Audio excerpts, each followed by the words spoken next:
été amenée à m'interroger sur l'éthique dans le cadre de mon parcours, notamment sur mon poste précédent où j'ai exercé dans le champ de la cohésion sociale en DETS-PP dans les Hautes-Pyrénées. Et donc, à ce titre, je travaillais avec de nombreux partenaires et notamment les mandataires judiciaires.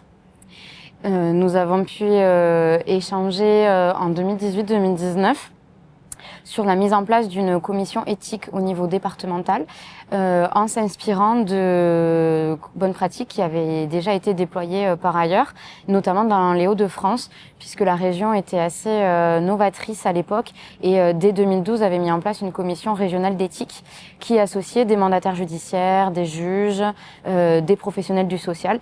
Et donc on a voulu un peu s'inspirer de ce modèle-là pour le porter sur le département.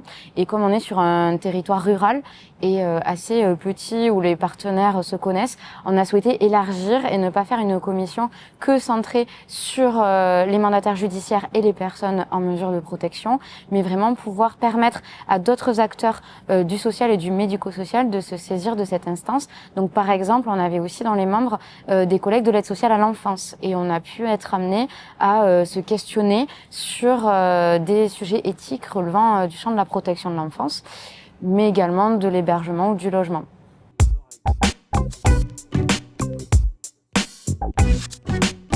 Oui, alors personnellement, pour moi, le terme éthique vient quand on a un conflit de valeurs ou de normes. Parfois, entre les différents codes, code civil, code de l'action sociale et des familles, code de la santé, on va avoir des dispositions qui peuvent parfois être, alors pas forcément en contradiction, mais en tout cas pas forcément aller dans le même sens. Et les professionnels doivent se positionner au milieu de ces contradictions-là, ce qui n'est pas toujours évident. Et par ailleurs, il y a des contradictions qui peuvent se poser avec nos propres valeurs morales et personnelles. Et donc effectivement, le mandataire notamment agit en tant que professionnel, mais c'est aussi un être humain. Et donc parfois, il va être amené à prendre des décisions en se disant ça peut être dans l'intérêt du majeur protégé, ou en tout cas c'est la personne qui me le demande, mais ça entre en conflit avec mes propres valeurs personnelles, et du coup comment je me positionne. Et dans ces cas-là, c'est important de ne pas être seul, de pouvoir en discuter à la fois en équipe quand le professionnel exerce dans un service ou dans une équipe, mais aussi de croiser les regards, parce que vraiment ce dont on s'est rendu compte, c'est que les professionnels, de par leur formation aussi initiale, allaient avoir des regards différents et complémentaires, mais aussi de par leurs valeurs personnelles, puisque vraiment dans ce comité éthique, on était là avec nos propres valeurs. On avait bien sûr un volet de bienveillance entre tous et de respect des positions de chacun, mais on pouvait parler de manière très transparente et se dire, voilà, moi personnellement, ça va à l'encontre de mes valeurs, donc je ne vois pas comment soutenir le projet de ce majeur protégé. Et inversement, d'autres qui arrivent à prendre du recul avec leurs valeurs personnelles pour se dire, mon rôle, si j'agis en tant que professionnel, c'est d'accompagner la personne dans ses choix. Donc même si ça va peut-être à l'encontre de mes valeurs initiales, c'est pas grave, je vais assumer mon rôle et je vais l'accompagner dans son projet à lui.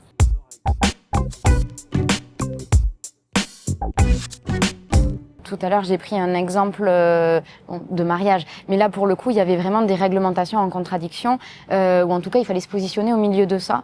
C'était de dire, voilà, la nouvelle loi permet aux personnes en mesure de protection de décider librement de se marier avec la personne qu'elles souhaitent. Elles ont juste une information préalable à faire à leur mandataire. Mais en revanche, on a aussi d'autres dispositions du code civil, du code de l'entrée et du séjour des étrangers en France, etc., qui permettent au mandataire de s'opposer à ce mariage s'il estime que le consentement n'était pas clair ou qu'il entre en infraction avec d'autres règles. Et là, en l'occurrence, c'était la réglementation du séjour des étrangers. Donc là, le professionnel est vraiment au milieu de tous ces enjeux et doit se positionner sur le volet du droit. On a vu que en fonction des professionnels qui siégeaient, il y avait un positionnement éthique et moral par rapport à que fait-on quand un étranger est en situation irrégulière? Est-ce qu'on l'accompagne parce qu'on considère que c'est une personne avant tout, ou est-ce qu'on se positionne vraiment que du point de vue du droit?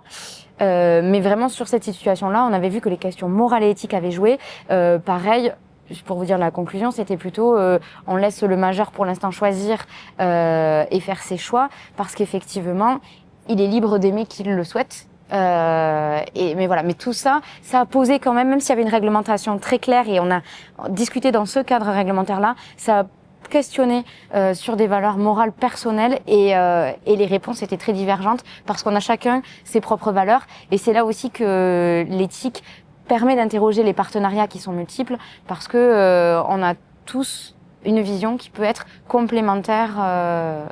En tout cas, je pense qu'il est mieux en étant collectif et partagé, oui.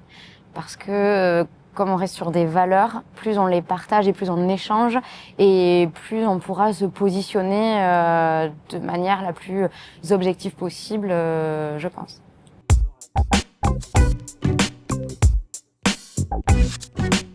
Si on reste sur le volet de la protection juridique des majeurs, une des limites en fait qu'on mettait peut-être en discutant à l'autodétermination, c'était la sécurité. C'est vrai qu'à un moment donné, alors ça peut être le cas aussi sur des personnes âgées qui sont à domicile, qui souhaitent rester à domicile, le mandataire va mettre tout ce qu'il peut en place pour favoriser ce maintien à domicile-là. Mais à un moment donné, quand la question de la sécurité devient prégnante, c'est là qu'il faut aussi peut-être rediscuter, alors tout en voyant comment on peut accompagner la personne à lui expliquer les risques et les enjeux pour qu'elle évolue peut-être dans son projet. Mais c'est vrai que voilà, la sécurité est peut-être un des freins ou des limites qu'on avait mis en place à l'autodétermination parce que il y a aussi derrière le pendant qui est la non-assistance à personne en danger et on se dit bon. Comment on se positionne, liberté de la personne, on l'accompagne, on l'aide à respecter son choix, mais en même temps, si on constate qu'elle est vraiment dans un danger imminent, on agit.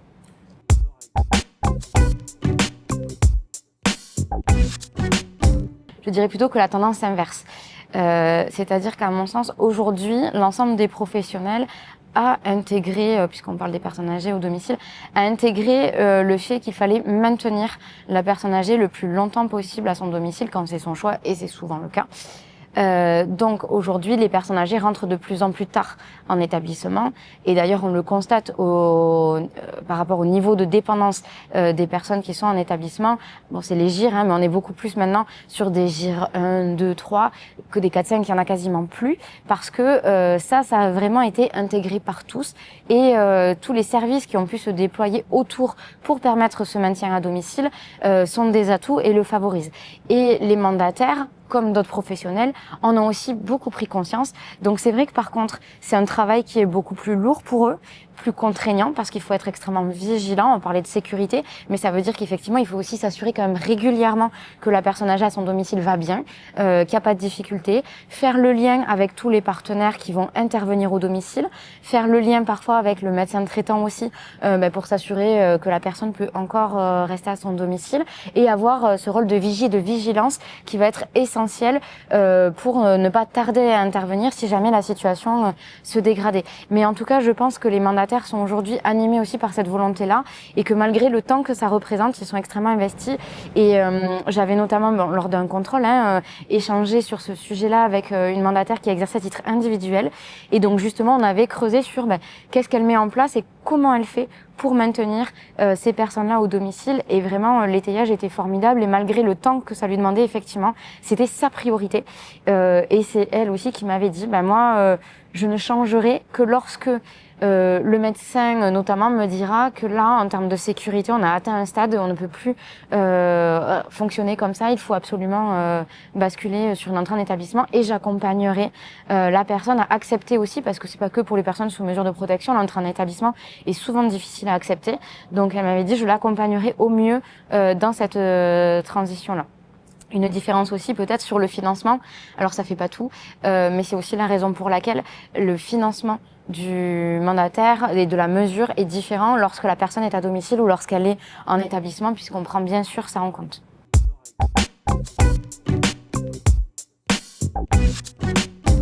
Le mandataire est de plus en plus reconnu. En revanche, par rapport à son périmètre d'intervention, je pense effectivement que c'est là qu'il y a encore beaucoup de travail à mener.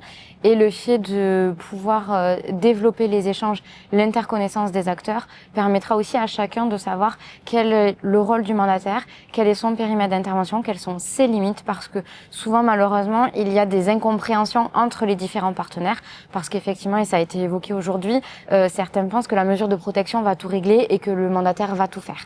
C'est pas un magicien, il ne peut pas tout faire, et le mandat est aussi aussi restrictif quand même, mais clair et délimité.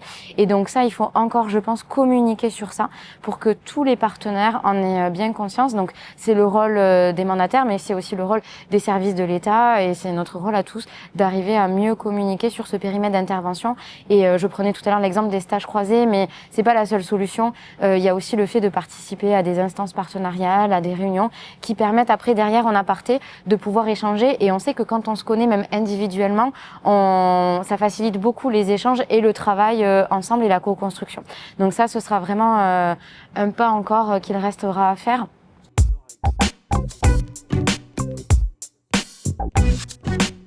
Aujourd'hui, il y a des grosses tensions sur tous les métiers de l'autonomie du soin et la profession de mandataire en fait partie. Donc il y a encore une communication à faire pour promouvoir ces métiers-là auprès des jeunes, promouvoir tout ce qu'ils recoupent. Effectivement, tout à l'heure on dit c'est pas juste une dame de compagnie, c'est pas voilà, mais parce que ce sont des métiers extrêmement riches et variés dans lesquels je pense les jeunes et les professionnels peuvent se retrouver et s'épanouir. Avec des valeurs. Justement. Exactement, avec des valeurs extrêmement importantes qui animent aujourd'hui tous les professionnels qui interviennent dans ces missions-là parce que elles sont très prenantes et contraignantes en temps, vous le disiez. Les professionnels sont aussi parfois exposés à de la violence, il y a de l'incompréhension parce qu'il y a des situations qui sont complexes et qui sont difficiles. Mais le fait d'être dans un métier d'action et de porter ces valeurs, c'est ça qui, je pense, est une des motivations principales pour l'ensemble des professionnels.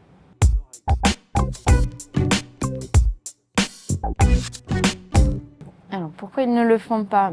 Parce qu'on leur a peut-être pas non plus laissé l'opportunité de le faire ou suggéré, mais je pense que ce serait intéressant effectivement sur les prochains séminaires, puisqu'il y a des financements aussi qui sont possibles, parce que les financements sont parfois des freins, faut pas se le cacher, mais en tout cas, ça peut tout à fait être l'occasion de financer ce type de projet pour que les majeurs protégés construisent eux-mêmes leur journée. On l'a vu tout à l'heure avec le témoignage d'une personne qui a une protection et qui est aussi présidente d'un GEM par ailleurs. Donc pourquoi pas, via ces associations-là, essayer de monter des journées. Ça se fait des fois avec les GEM à petite échelle parce que c'est vrai que c'est aussi difficile de prendre la parole devant de nombreuses personnes. C'est difficile pour nous, donc c'est difficile aussi pour eux. Mais je pense que quelle que soit l'échelle, c'est quelque chose qui pourrait être développé au niveau local plutôt, je pense, avec un soutien financier derrière et un soutien technique aussi parce que il y a des choses à monter. Il faut avoir des contacts. Des fois, ça aide aussi d'avoir des contacts, mais en les leur donnant, ils sont tout à fait en capacité de monter leur propre journée et ce serait extrêmement intéressant, je pense, de le faire.